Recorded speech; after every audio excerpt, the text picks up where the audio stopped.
আমি চলে এসেছি আমার বাপের বাড়িতে। আজকে আমার বাপের বাড়িতে বিপত্তারিণী পুজো। তো সেখানেই চলে এসেছি। সকাল সকাল চলে এসেছি। আমার মা, শাশুড়ি মাকেও নিয়ে এসেছি এবং যাকেও নিয়ে এসেছি। তো বাচ্চা কাচ্চা মিলে সবাই মিলে চলে এসেছি। এখন ভোগের আয়োজন হচ্ছে। এই তো পুজোতে বসে পড়বো এখনই।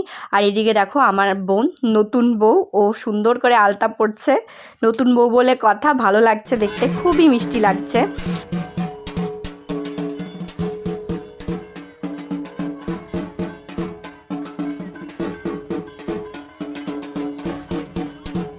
আমরা সবাই মিলে সুন্দর করে অঞ্জলিটা দিচ্ছি।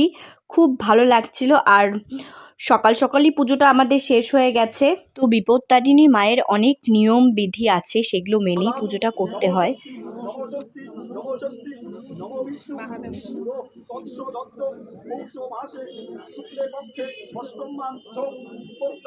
মায়ের কাছে এটাই প্রার্থনা, তুমি তো বিপত্তারিণী মা, তুমি সবই জানো, তোমারই এ জগৎ, তুমি সবাইকে সব রকম বিপদ থেকে রক্ষা করো, সবাইকে ভালো রেখো, সবার মঙ্গল করো, এটাই কামনা তোমার কাছে। আমরা সবাই মিলে উপোস করেছি আর আমার বোনও উপোস করেছে। আমার মা, ছোট মা, বম্মা, সোনামা, আমার বৌদি ভাই সবাই মিলে পুজোর অ্যারেঞ্জমেন্ট করেছে।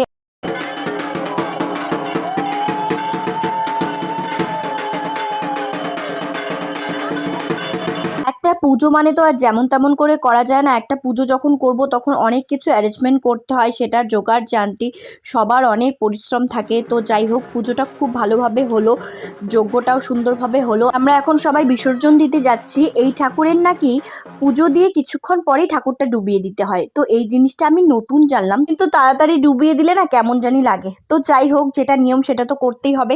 আজকের মতো টাটা।